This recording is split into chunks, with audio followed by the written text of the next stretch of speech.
the meeting to order. Welcome to meeting number 39 of the House of Commons Standing Committee on the Status of Women pursuant to Standing Order 182 and the motion adopted by the committee on Thursday, April 23rd, 2026. The committee will now begin its study of women's shelters and transitional housing. For the second hour, we will proceed in camera to review the draft reports. The meeting is being held in a hybrid format in accordance with the standing orders. Members may proceed in person or via Zoom. And to ensure the meeting runs smoothly, I would like to provide some guidelines to our witnesses and to members of the committee. We're not going to be too strict, but there is a minimum. Before speaking, please wait for me to call on you. If you're participating via video conference, click on the microphone icon to unmute your microphone. And please mute yourself when you are not speaking. Regarding interpretation, for those on Zoom, you can choose at the bottom of your screen between floor, English, or French. And for those of you in the room, you can use the headset and select the desired channel. And you should be able to do that right now. If you'd like to speak, please raise your hand. For those on Zoom, please use the raise hand function. I'd like to remind our witnesses that members can ask their questions in French or English. If you require interpretation, please take a moment now and select the listening channel you will need in advance so that we can make the most of the time allotted. I'd like to remind you that all remarks should be addressed through the chair. I'd now like to welcome Protection Society, Andrea Silverstone. Movers, Marc-Ol Jacquin, Founder and Chief Executive Officer. Bonjour, monsieur. Vous êtes ici avec nous. Et Women's Shelter. Hello, sir. And Director, welcome. Executive Director. Statements, Mr. Silverstone. Oui. Excuse me. Before the witnesses could go, can I please make a motion to appoint a co-chair or vice chair? Yes, sir. So I would like to... Of course. Marilyn Gladu as the vice chair for the committee. Alors, je vais donner la parole à Madame Lagrève. Okay, I will pass the floor to the clerk to tell us about the procedure. Vice chair must be a member of the government party. I'm now prepared to receive motions for the first vice chair. I would like to nominate Marilyn Gladu for the vice chair position. Are there any further motions? No. It's the pleasure of the committee to adopt the motion. Adopted. Thank you. I duly announce Ms. Gladu as first vice chair of the committee. Thank you. Félicitations, Madame Gladu. Alors, Congratulations, Ms. Gladu. So I will... Mrs. Silverstone, the floor is yours for 5 minutes. Thank you. Thank you so much. Good morning. My name is Andrea Silverstone. I am the CEO of Sagesse Domestic Violence Prevention Society, an agency that works to disrupt the structures of abuse with individuals, organizations, and communities across Saskatchewan and Alberta. Thank you so much for the opportunity to appear before this committee today and to discuss housing and shelters in the context of gender-based violence. There are many important elements to this issue. However, today I would specifically like to focus on how the current system is structured to respond to women who are leaving abusive relationships and where I think that structure is failing them. My perspective comes from over 20 years as a social worker working directly with survivors, as well as from research and practice-based evidence. At its core, our system currently conflates two distinct experiences for women: the need for immediate safety from violence and the need for housing stability after leaving abuse. When those needs are treated as the same, the system becomes misaligned and women don't receive the right support at the right time. Gender-based violence is not a single uniform experience. We know that some women experience ongoing coercive control and high risk of serious harm, while others experience violence that does not involve the same level of coercive control, but still results in the need to leave their homes. This distinction is critical for policy because it directly shapes what women actually need in order to be safe and rebuild their lives. Canadian data highlights a clear gap in how we respond. Only a small proportion of women experience violence access shelter. At the same time, shelters consistently report that a lack of affordable housing is the primary barrier to women leaving shelter. And approximately 1/3 of women return to an abusive partner because they have no viable housing alternatives. For women, this is not just a housing issue, it's a safety issue shaped by economic and structural constraints. At Sagesse, most of the women that we work with don't require emergency shelter, but they do experience profound housing disruption as a direct result of the abuse they experience. This includes many women who appear financially secure, but they still experience financial control or legal abuse. And leaving an abusive relationship often results in a loss of housing, financial instability, and disconnection from their community. For these women, the barrier is not access to safety infrastructure, it's access to housing, stability, and supports that allow them to move forward into safety. There are two clearly different groups of women with very different needs. There's the first group who have acute safety needs. They're a smaller group, probably about 6 to 20% of women who are fleeing violence, and they require shelter, confidentiality, and intensive supports. The second are a group who experience what we call displacement-based housing needs. This is the majority, about 80 to 90%, and they require rapid access to affordable housing, financial and legal supports, the ability to remain in their communities. And right now, what we're doing is asking one system, shelters, to serve both of these groups. This has real consequences for women. Women who don't need shelter are being displaced into it because there's no alternatives. Shelters experience overcapacity and longer stays, and women at highest risk may face barriers to accessing safe spaces because they're not available. This is not just about capacity, it's about a gendered system design issue that limits women's ability to safely leave domestic abuse. Sagesse's work demonstrates that women benefit most from community-based wraparound supports that allow them to remain connected to their communities when it's safe, address housing, financial, legal, and emotional needs together, and strengthen informal supports such as friends, family, and community networks. For many women, informal supports are central to their long-term stability and safety. I'd like to propose 4 key directions for this committee's consideration. First, preserve and strengthen shelters as critical specialized safety infrastructure for women that are at highest risk. Second, develop parallel housing pathways for women leaving abuse who do not require emergency shelter, including rapid rehousing and portable housing benefits. Third, invest in community-based wraparound supports, recognizing the importance of informal and peer-based support systems. And fourth, reduce unnecessary disruption, ensuring that women can remain in their homes and communities whenever it is safe to do so. Gender-based violence creates a spectrum of different needs for women.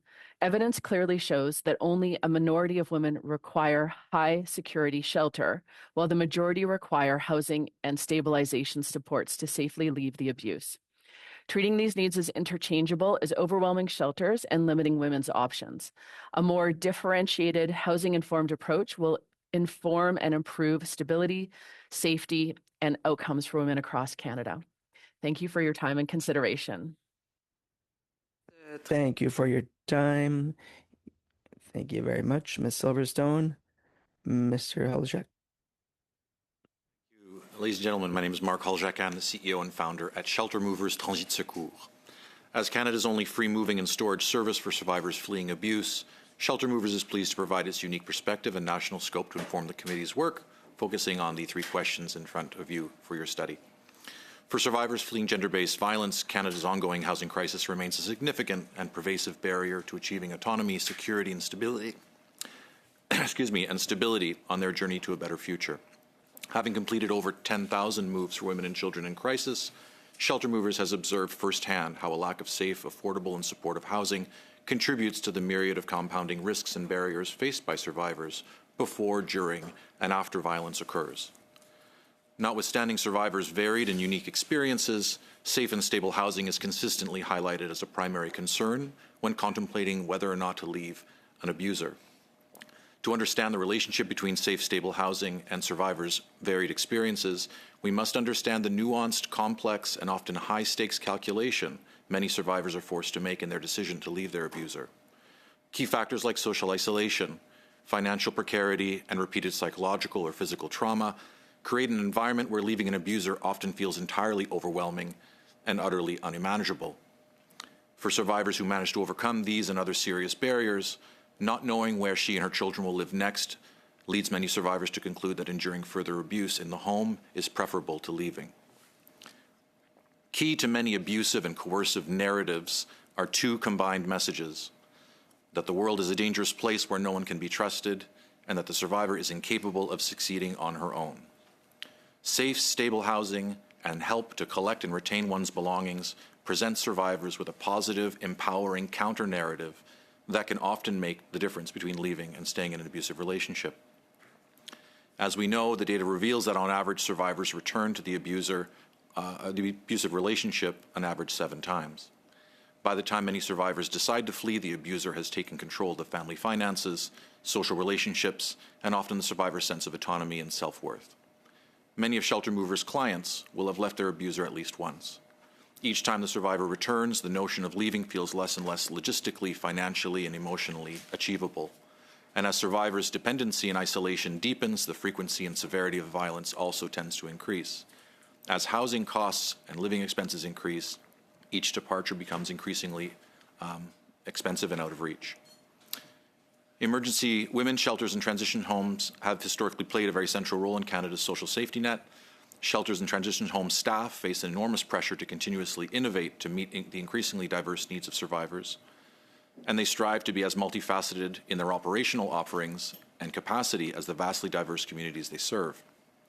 Working closely with hundreds of shelters and transition homes across the country over the past 10 years, Shelter Movers has observed the many ways shelters strive to adapt and serve the needs of local communities in crisis, with varying degrees of success despite incredible efforts. Shelter Movers views the ever-increasing financial and administrative demands on shelters and transition homes as unsustainable and untenable, given the broad ecosystem of services currently supporting individuals and families experiencing abuse. For too long, shelters and transition homes have borne the burden of attempting to be all things to all survivors. Rather than focusing on areas of expertise to maximize effectiveness and impact, Shelter Movers has observed a tendency among shelters and transition home partners to favor offering a wide range of services despite reduced capacity. A survivor-centered approach would contrast the needs and priorities of survivor subgroups in a community against the available services in that area. This method focuses on a complete, holistic, and community-specific system of care. A survivor service ecosystem that typically comprises over 30 individual organizations is a way of spreading out the responsibility and burden on shelters and transition homes to allow organizations like Shelter Movers to do what they do best in a nuanced and comprehensive and compassionate way. With better resourcing coordination of organizations operating within this survivor service ecosystem, including shelters and transition homes, we stand a better chance at generating significantly better outcomes for survivors fleeing abuse, while allowing shelters and transition homes to focus on their primary areas of expertise, depending on their particular community's needs. Thank you. Merci beaucoup, Monsieur Hall-Jacquin. Thank you very much, Mr. Hall-Jacquin.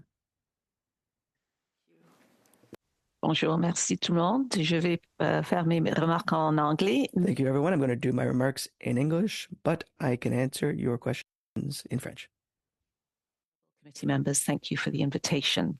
My name is Anuradha Dougal. I'm Executive Director of Women's Shelters Canada, Hébergement Femmes Canada, bringing together 16 provincial and territorial shelter organizations and supporting over 600 shelters across the country for women, children, and gender diverse people fleeing violence. We will submit a written brief, including our latest national report published in March, authored by Dr. Robin Hugendam and Chika Maduakolam, Sheltering Under Pressure, Frontline Realities of Canada's Violence Against Women Shelter and Transition Houses, which forms the basis of my remarks. The main takeaway and the focus of my message is that VAW shelters across Canada are doing more than ever with less and less. Without sustained funding, infrastructure investment, and housing solutions, shelters' capacity to support survivors is being stretched. Rising violence and the housing crisis keep survivors trapped without safe options. In a 2024 report, WSC found that 97% of shelter survey respondents indicated that over the preceding 12 months, it had become harder and harder to support survivors in finding housing. This housing crisis has led to increasing high turnaway rates.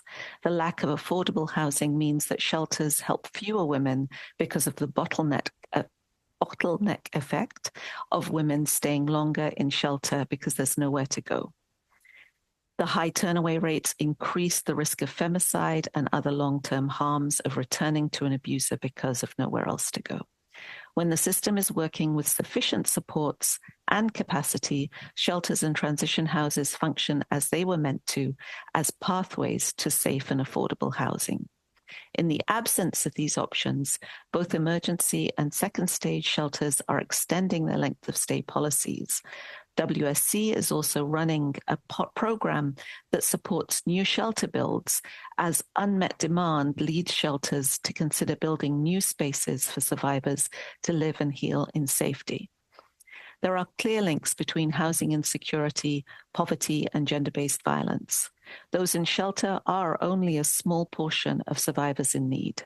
Those who can go elsewhere, such as to family or friends, generally do. Shelters are for those who cannot go anywhere else or who are at increased risk of post-separation violence. Women don't need to move into a shelter to access supports. They can use outreach services for all kinds of service like safety planning, counseling, service navigation, and other community organizations. Poverty and income insecurity are major factors for survivors in shelters. Violence is both a driver of poverty and housing insecurity and a result of being unhoused.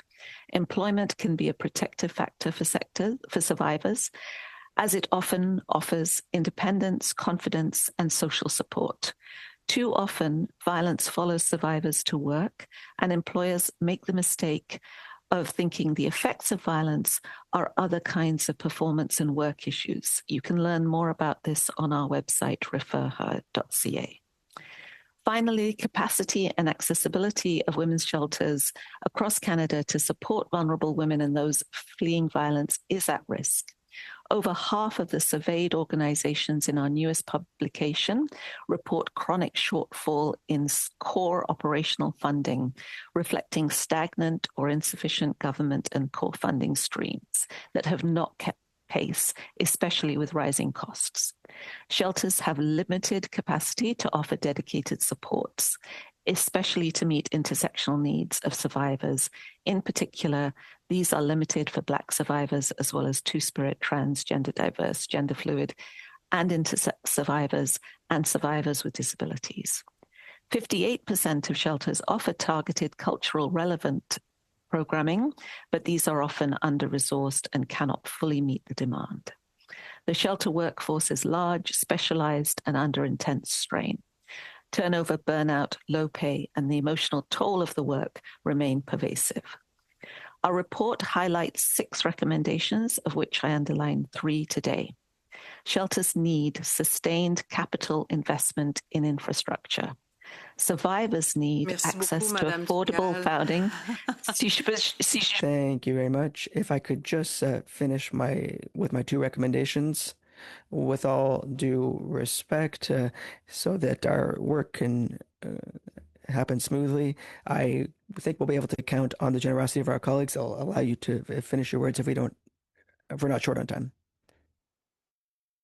Madam Cody, over to you for 6 minutes. To speak on the important issue of shelter systems. I want to address my question to Andrea Silverstone, if I might. Senior women are particularly vulnerable to coercion, control, and exploitation, but barriers prevent them from accessing shelters. This abuse can come from family members and caregivers, not intimate partners. In the government's Bill C-16, the Protecting Victims Act, the definition of coercive control is limited to intimate partners. Should the definition of coercive control be expanded to persons of trust to cover all types of coercion to better support seniors and improve their care and shelter? Thank you so much for this question. My answer is yes, absolutely. One of the recommendations that SAGES has made, and that I also did share when I was able to testify in front of the Justice Committee, was that our recommendation is that that piece of legislation extends to people who have relationships of dependency and trust, in order to be able to include seniors, as well as many other groups that are experiencing coercive control, but not necessarily in an intimate partner relationship. Thank you. As well, we know that seniors and elderly people are more likely to struggle with mobility issues. Amid the affordability crisis, more seniors are being pushed into the shelter system. In your opinion, would you say that the shelter system is equipped to accommodate the unique mobility needs of seniors? So mostly so, I would suggest not. I also think that one of the questions that I would ask is do most seniors require sheltering support because of extreme violence, or are they requiring sheltering support because of housing? And if it's because of a housing issue, then it's a different solution we should be looking at that does accommodate their specific needs as seniors, as well as considers the long-term effects that when seniors move out of independent housing and into some sort of assisted housing, that often becomes a permanent situation, and what does that mean next? And so I think that we have to offer specialized services that respond to the specific needs of that group of individuals. So, on that note, victims of human trafficking often require unique supports as well to help them recover from the deep trauma and extreme abuse they experienced. Would you agree that women entering the shelter system who have been trafficked require unique assistance, support, and safe spaces to heal and recover? And in your view, do you think the current shelter system provides this support? I'm so glad you asked this question. This was actually the work of my master's, and I did submit a position paper to the Federal Ombudsman for Victims of Crime, specifically on this issue, that is available on their website. The answer is 100% trafficking victims need very specialized housing supports that, generally speaking, the housing supports that they require are at minimum 2 years, which is very different than what women who are fleeing violence require. And they have multiple levels of coercive control that they're experiencing. Usually there's histories of childhood abuse, domestic violence, organized crime, gangs. And so as a result, those trafficking victims require very specialized supports. There are some examples of best practices in Canada that are highlighted in the study that I did for the Federal Ombudsman for Victims of Crime. But yes, absolutely. Another question I have is, I'm hearing from a lot of women in my community, and they're saying that they would rather live in their cars than in the current shelter system. They've told me directly that the violence and active drug use that goes on within the shelter system deters them from going to these shelters. This is particularly difficult for women with children who don't want to expose their kids to unsafe environments, and for vulnerable seniors. In your experience, have you seen active drug use and violence within shelters as a barrier for women in these situations? So the answer is yes, depending on the shelter. So there are women's shelters that I would suggest that for the most part, women fleeing violence shelters are women don't experience that, and that's not the reports that we're hearing. But in homeless shelters, where women often find themselves because they are fleeing violence and they have housing issues, yes, those don't feel safe for women. They don't feel safe for people with children. And so we have generally, I would suggest, not just a sheltering issue, but a safety in shelters that are dedicated for homelessness issue. Not shelters that are dedicated for women fleeing violence, but shelters that are dedicated for homelessness, which is often where women fleeing violence end up because the women's shelters are full. You know, studies are showing that when a women's shelter space is revealed to her intimate partner abuser, particularly when that person has been let out on bail, she begins to feel extremely vulnerable and compromised. The safety of all other women in the shelter may also be put at risk if the offender is aware of the location of the victim. Is our current justice system, which releases violent offenders on bail, compromising women's safety within shelter spaces across Canada? So my answer is I would like to see some bail reform. I would like to see us be stronger in terms of holding perpetrators accountable, especially those that are at risk of reoffending or have shown themselves to be dangerous. So the answer is we could definitely provide greater supports and greater checks and balances within our system to make sure that women are safer. So will you say that bad Liberal policies over the last 10 years are to blame for all of this? As someone who is not an expert in this area, I couldn't say who to attribute the blame to and where it belongs, but I would say that what I would like to see is bail reform, and I would like to see that perpetrators who are at risk of violent reoffense, that is noted and recognized when bail is being offered. Ce sera votre mot de la fin. Merci beaucoup, Madame Codier. Madame Gladu, pour 6 minutes. That's it, Madame Gladu, 6 minutes. Thank you very much, Madam Chair. Government is doing a renewal of the national housing strategy and looking for consultations on, which parts of the programs are working well and which ones we should be adding. So I'm very interested to talk about the housing issue and what the government should be doing. So I'll start with Ms. Silverstone, because you talked about rapid rehousing. And if you could give me an idea, is there a range of different kinds of housing that you would recommend, or do you have any suggestions in that area? So I very much like what the individual from Shelter Movers said about following the survivor. And so I think that what we need to do is have survivor-centered solutions. And so rapid rehousing will look different for different survivors based on the communities that they live in, the level of risk that they have, the level of capacity and supports that they have. Some examples I might give you is that rapid rehousing for women of affluence who doesn't have access to her assets right now, but at some point will have access to her assets. She might just need 3 to 6 months of support, or even, mortgage support during that period of time, because she will have stability again financially. For someone that is not in that position, rapid rehousing might look like a move into some sort of either long-term housing in community or even longer-term transitional housing in community. But whatever it is, it doesn't have to be an emergency shelter with the whole weight of that system and the expense of that system per se. I also think that it's important that there's funding for housing for survivors that doesn't force them into one part of the system or the other, but recognizes their unique needs. Same question for you, Mr. Hull-Jacquin. Thank you. Yeah, no, I concur with Mrs. Silverstone. I think our primary goal is to listen to survivors and focus on their priorities, and a system that simplifies the experience of survivors loses the nuance of the threats they're facing, the complexity of their decision.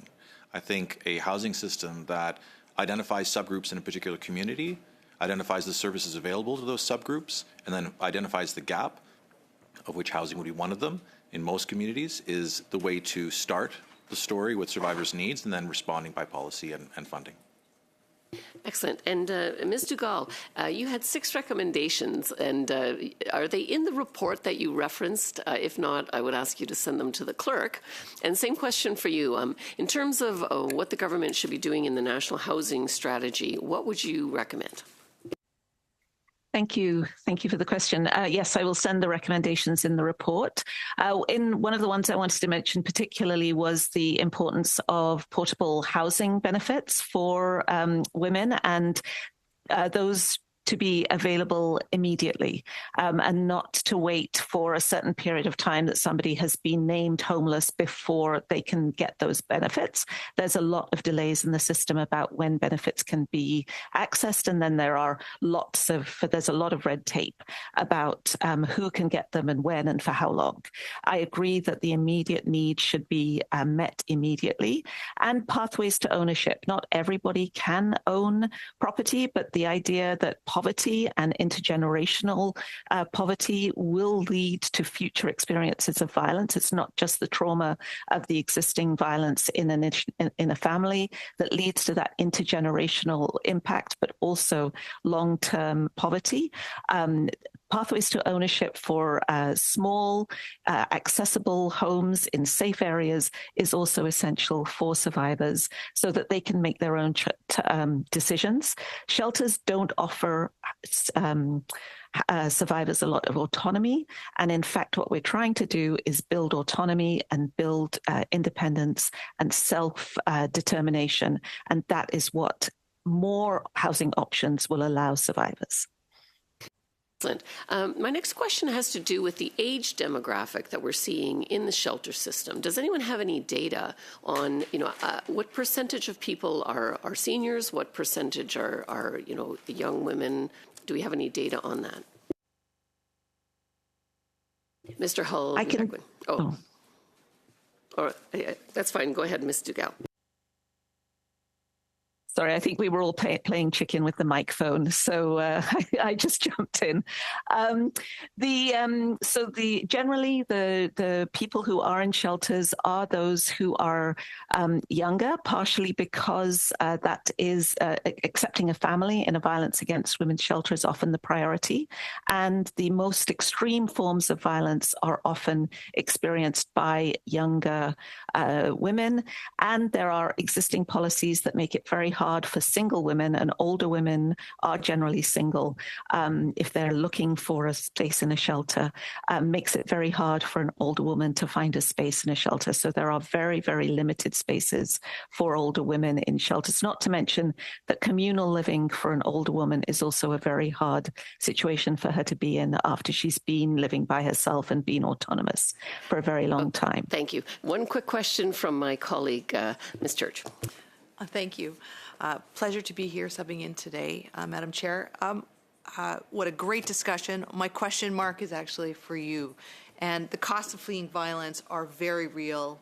You've illustrated that: moving, storage, upfront relocation costs, being back in an unsafe environment. These are huge concerns, and your work seems to really fill this gap.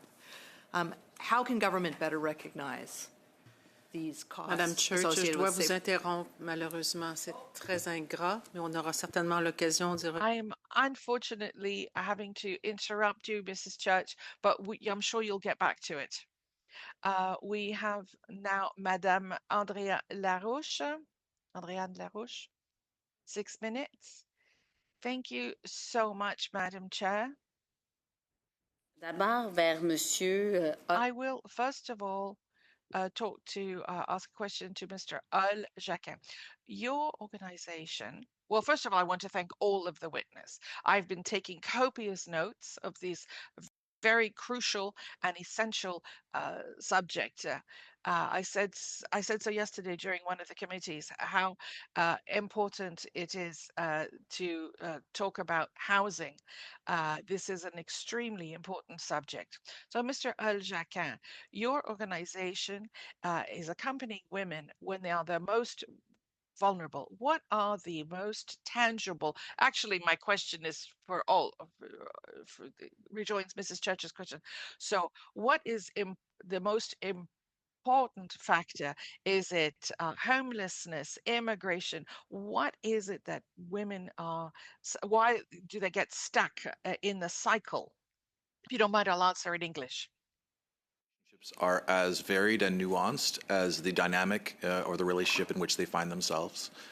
Demographic intersecting components of someone's identity, Indigenous women, aged women, women with young children, newcomers to Canada, 2S LGBTQIA, and any income level that might overlap on that will influence the decision that the survivor will make in terms of staying or leaving. We have served women in homes I will never be able to afford in the nicest neighborhoods in Canada, and helped women and children leave out of buildings I would not qualify as a home or physical building, and everything in between.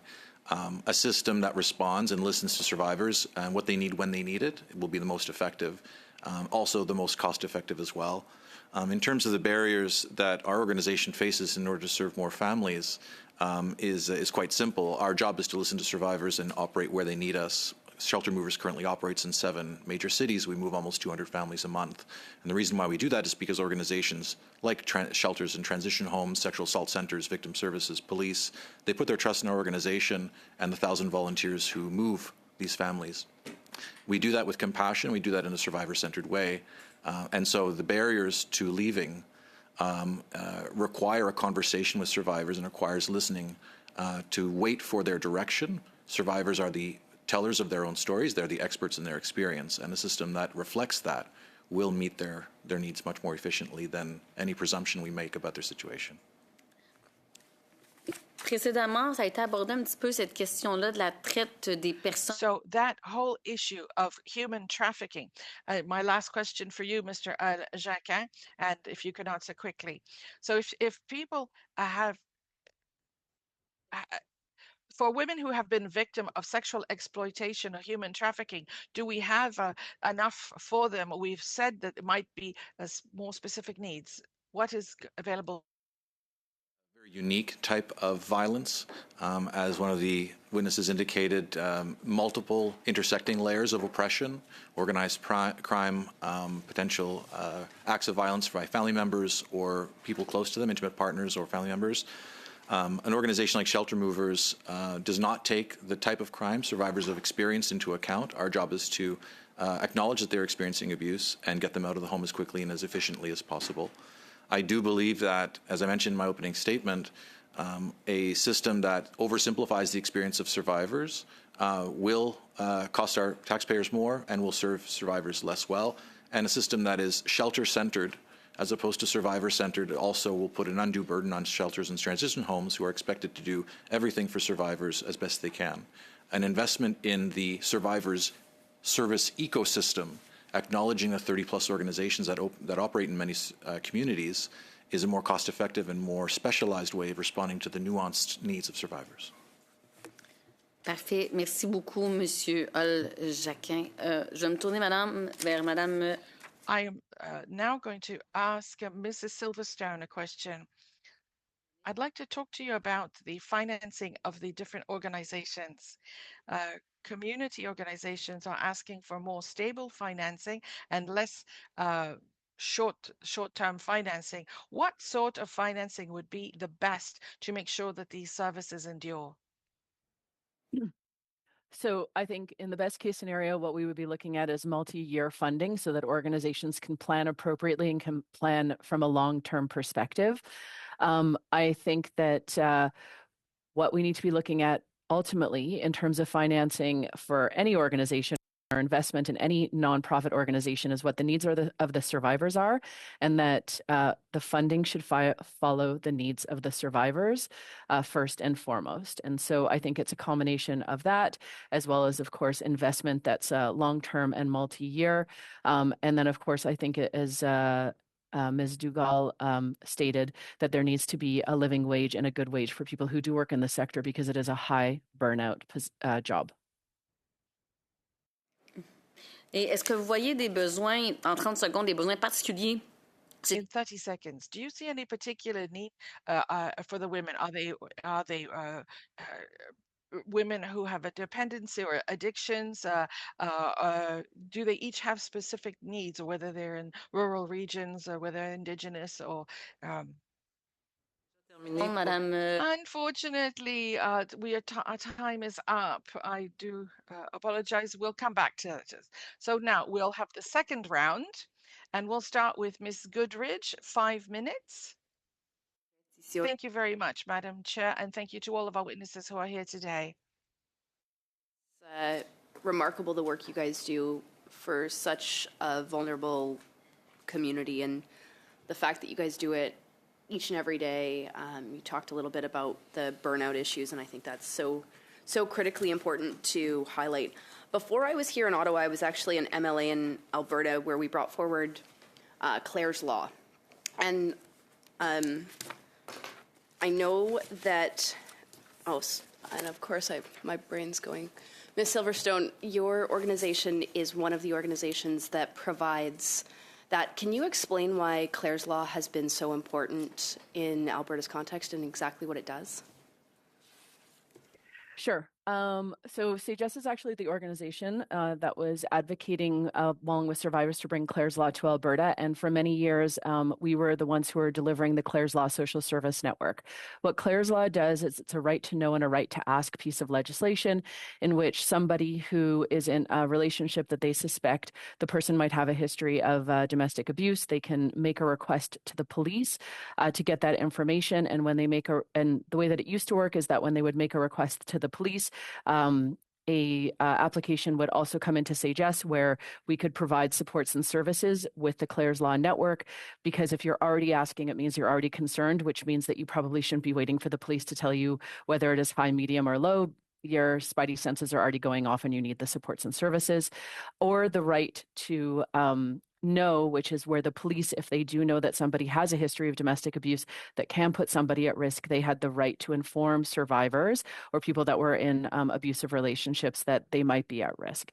So Clare's Law is excellent, but the excellent part of Clare's Law is not necessarily the police disclosure.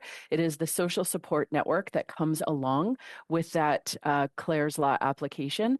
Unfortunately, in Alberta, there is not in the same way that there was the social support network. It's now going through a different system. But in my opinion, no matter what, there needs to be some sort of social support network response to go along with Clare's Law, because it's not just about what the police can tell a survivor, because that's actually not the defining factor of what helps a survivor and their children keep themselves and their children safe. Thank you for that. Merci beaucoup.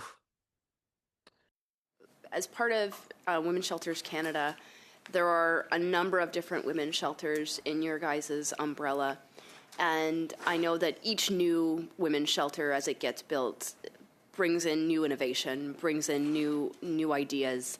The newest women's shelter in my riding of Fort McMurray Cold Lake is in the city of Cold Lake, and it's the Stepping Stones shelter, and it has something really innovative where they have a kennel so that people that are fleeing violence can bring their pets with them, because that was quite a barrier for many people, and that was identified.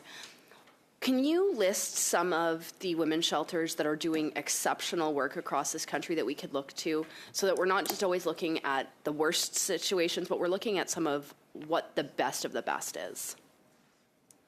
Thank you for the question. I just want to point out the Cold Ridge program is one of the ones we supported in our project management program for new builds. And we also support pet-ready sheltering. So to encourage shelters to build spaces exactly like that kennel to welcome domestic animals who are essential in the healing process. I think some of the very interesting programs I've seen across the country, in Saskatchewan, I've seen a second stage shelter that it's called Sophia's Place. It has a relationship with an at-market build to provide apartments for women at zero cost or minimal cost. And they have, rather than build it themselves, they have worked with a developer to insert themselves into an existing build. I think that's a very interesting model. Also, many of the new YWCA across Canada, whether in Vancouver, Regina, and some of the ones here in Montreal, have included many new kinds of spaces. They include childcare support, so they can run a for-profit, or at least a not-for-profit, but fee-for-service model that increases their funding and offers themselves a sort of hub environment. Community spaces are very important. I appreciate that. Yes. I've got a few minutes left. Ms. Silverstone touched on bail reform. Do you believe that bail reform is required and that the Liberals have failed? Absolutely. Yes, I do. It is very important. Merci beaucoup. Merci beaucoup, Madame Goodridge. Madame Nathan. Thank you very much, Ms. Goodridge. Ms. Nathan, for 5 minutes. Share my time with Leslie. I know she was not able to get a question in, so I'll let her continue first. Thank you so much. Maybe just let me jump straight to my question, which was over to you, Mark, and it was based on the work that you're doing and what you're seeing, how could government better recognize safe relocation and the costs that are associated with that as part of the way that we comprehensively look at our gender-based violence system, our response system? How can we do that? Thanks for the question. I think when we talk about housing, what's lost in the conversation are the basic effects of living. It's important to have a place to live. If your home is completely empty, where does the child sleep at night? It's quite a simple and basic question I think every parent thinks about. Shelter Movers fills this critical gap by ensuring that survivors are able to take what belongs to them when they leave, which sounds logistically complicated, and it is. But really what it is a statement by the survivor that what belongs to her and her children.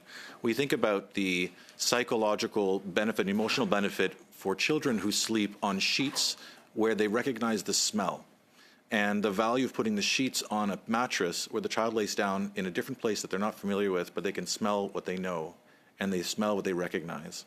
And so something as simple as that is something our volunteers and our staff can provide our clients. A system that recognizes the very difficult decision to leave and the intimidation that many of our clients experience and provides a practical solution at scale across the country is one that will make an enormous difference and help break the cycle of violence. When survivors use shelter movers, they report being far less likely to return to their abuser. That is a long-term benefit. We are 10 years old. We served children who were 8 years old and who are now becoming adults. And I think about those children very often. I wonder if they are going to become the survivors and abusers themselves, or was the presence of shelter movers on that fateful night when the mother made that phone call a turning point in the trajectory of those people's lives. We are one component of the ecosystem of services. We work with shelters very closely, but because we fill that critical gap, it is the scaling of our system that will allow us to provide more value across more locations, particularly rural and Indigenous communities. Thank you. Thank you. My first question is for Andrea. I just wanted to find out, I know shelters usually thrive on anonymity, so even though they are located among busy cities or streets and things like that, they normally don't advertise themselves and they take security precautions very seriously.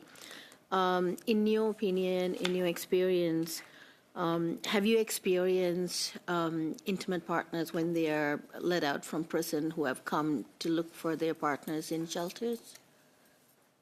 So my experience is that there's a hybrid of different models where some shelters think that anonymity is the way that they should be presenting themselves in the community, while others don't do that at all. There are good reasons for both of those choices. In my career, I have only twice had abusers show up at shelters looking for someone and with intent to harm them. For the most part, shelter is, if a perpetrator is looking for the person that they have victimized, they're going to generally do it in places that they're more likely to be able to have access. There was recently a terrible case in Calgary where the perpetrator went to the school. That is one of the biggest risk places. Workplaces and school and faith communities, I think, are the places where we most see perpetrators show up with the intent to terrorize the victim. Thank you. And I'm just going to speak solely for Ontario or Toronto specifically. They have a central intake. However, for women to find housing, because the people who are in shelters are prioritized to find housing, but the housing list is so long and it's hard for them to find housing right away. Can you suggest what changes would be beneficial to women even before going into a shelter if they could secure housing? For example, a lot of times they may go seeking for community supports in organizations that do counseling or other types of supports for them. Would it be beneficial for them to get on the list from that time onwards? Nathan. Madame Andrea, peut-être que je pourrais vous suggérer, sinon dans... Thank you very much, Ms. Nathan. Ms. Andrea, may I suggest for our next answer to send this answer by writing? Thank you for this exchange. Ms. LaRouche, for 2.5 minutes. Thank you very much, Madam Chair. So, I will ask my questions to Ms. Dugal for my 2.5 minutes of this very interesting and important study. How can we reconcile federal leadership with Quebec's jurisdiction over social services and housing? If I understand correctly, I'm being asked if the federal government should control the shelter system in Quebec. We're talking about this in the federal government study, whereas housing, shelters, and social services are under provincial jurisdiction. Absolutely. First of all, I would mention the 3 associations in Quebec that are indeed responsible for helping and supporting shelters in Quebec. Quebec already has an action plan to prevent domestic and sexual violence, with some consultations organizations in Quebec currently need more consultation with the Quebec government. And if this is missing, organizations will look to the federal government because they are listened to, and federal policies nonetheless influence Quebec's policies in the sense that the National Gender-Based Violence Prevention Policy is a mechanism that facilitates discussions on violence prevention in Canada. So I absolutely support the autonomy of organizations in Quebec so that they can do the work that they've done very well for many, many years. I'll ask my final question in 15 seconds. You can answer in 15. Many women of 74 years and more are in situations of violence because they don't have the financial means to leave. It will be because of the high cost of housing and the insufficiency of old age pensions. Do you notice this in your own work? Yes, absolutely. And for me, I think pensions for this group of women should be increased, as well as their social benefits for housing. Thank you, Mr. Gall. MP Roberts, you have the mic. Great work that is being done to help women. So I want to ask a question to all three of them, and it's a yes or no answer. So this morning I had the pleasure of meeting some wonderful women. I call them heroes. And part of the organization that they represent is called Heart on Our Sleeve. These women have gone through sexual violence at a very young age. And their concern was twofold. One was they don't feel that the bail reform laws protect them. And the second was there should be a registry for all individuals that have committed these crimes. So I'm going to start with you, Mark. Do you feel that the bail reforms sufficiently support and protect women? Yes or no? I appreciate the question. I simply not my field of expertise. I won't respond. Okay. Ms. Silverstone, do you have any comments, yes or no?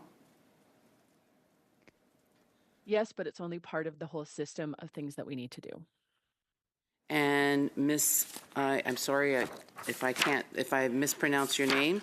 Is it Miss Dugal? Mm-hmm, that's fine. Yes. Do you think the bail reforms protect our women?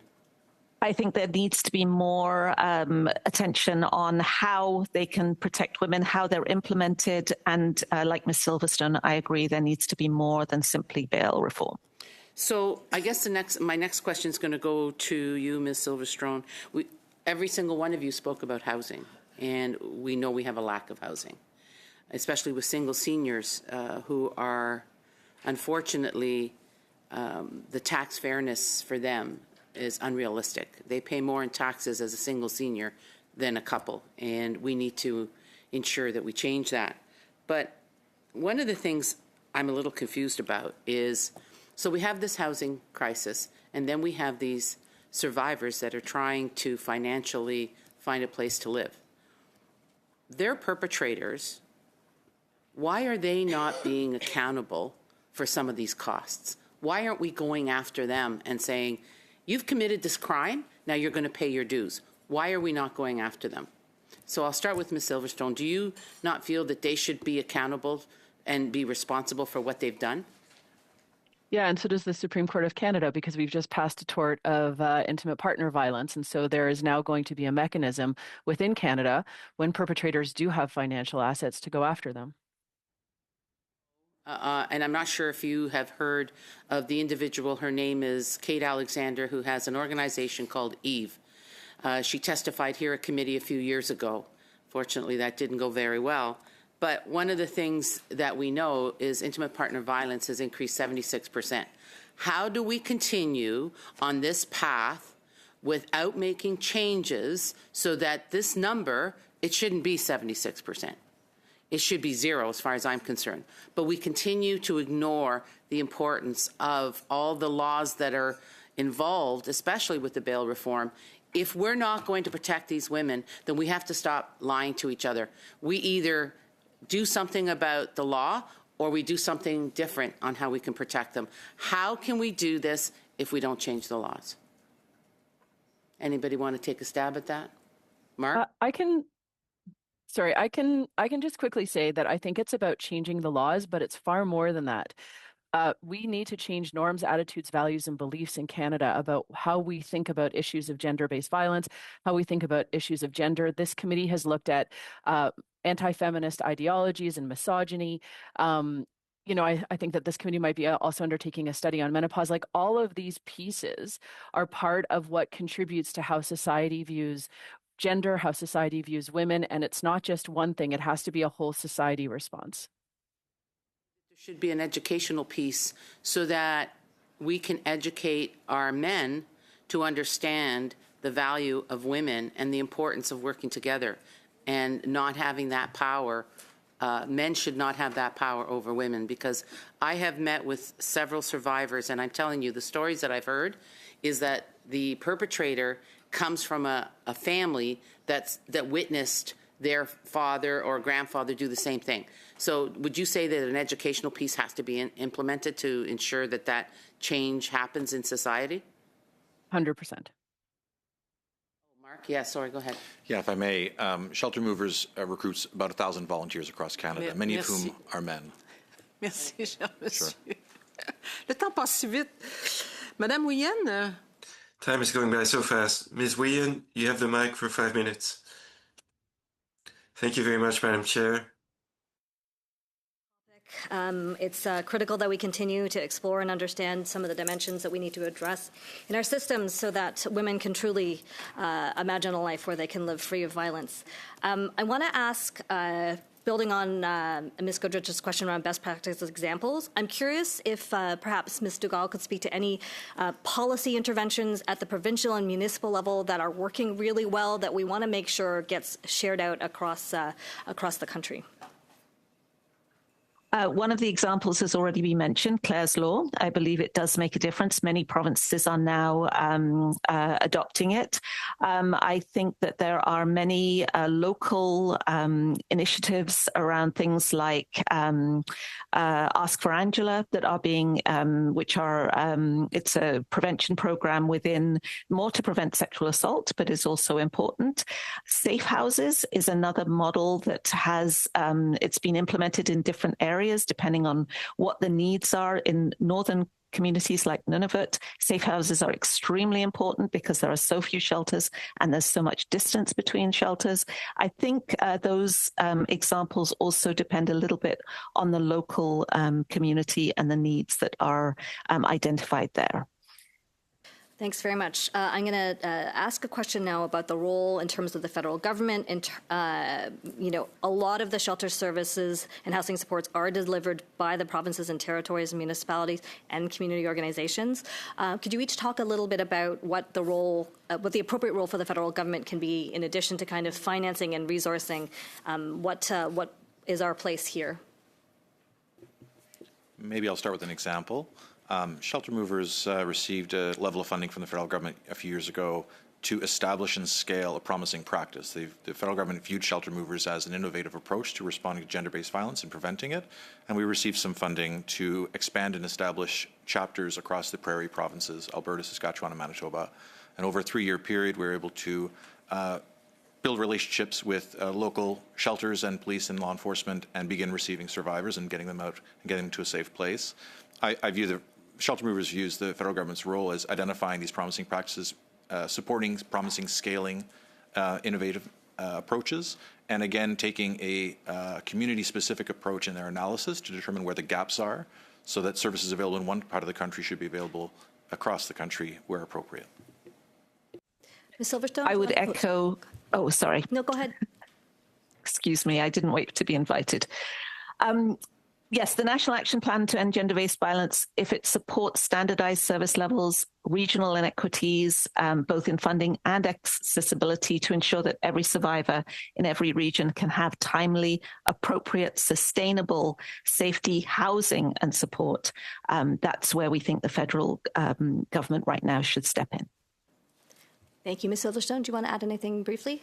Yeah, we see the federal government as responsible for, of course, our federal criminal code as well as parts of our Divorce Act. And I think that it's very important that the government pay attention to gender-based violence when making legislation as well. domestic violence and personal violence is a public health issue, and our, Public Health Canada needs to be addressing it as such. And our National Action Plan out of Wage is great, but also we need to be looking at it as a public health issue across Canada. I'm going to ask a follow-up question around rural access and some of the challenges there in building out the infrastructure. I know I live in a downtown riding where we have capacity. Well, we need more capacity, but women know that there are places to go. If you're living in a rural context, could you speak a little bit about what we can be doing as a system to respond? Ms. Dugal? So we work a lot in rural and remote communities. We're in Alberta and Saskatchewan. And one of the things that makes me most upset is that your postal code determines the level of service that you get. And that should not be the case. There needs to be equity, not equality, which means that there needs to be additional funding given for people who live in rural and remote communities or rural and remote services in order to address the fact that there are additional costs and less services as a result of that. And so I think that that's probably one of the very most important things to note. As well, Canada needs to get better at building infrastructure such as internet services and phone services and, transportation services across this very great and large country of ours. And so I think that those are two things that I would say are very critical. Oh, I was going to ask, there is a portable housing benefit for survivors of gender-based violence. Is it working? Is there too much red tape? How do we make it more efficient? Sorry, I know we have 6 seconds or so. Excellent. Vous êtes arrivé directement à zéro. You are right on time. Ladies and gentlemen, thank you for being here with us today. Very much appreciated. We're going to close our first hour. We'll suspend and resume shortly in camera.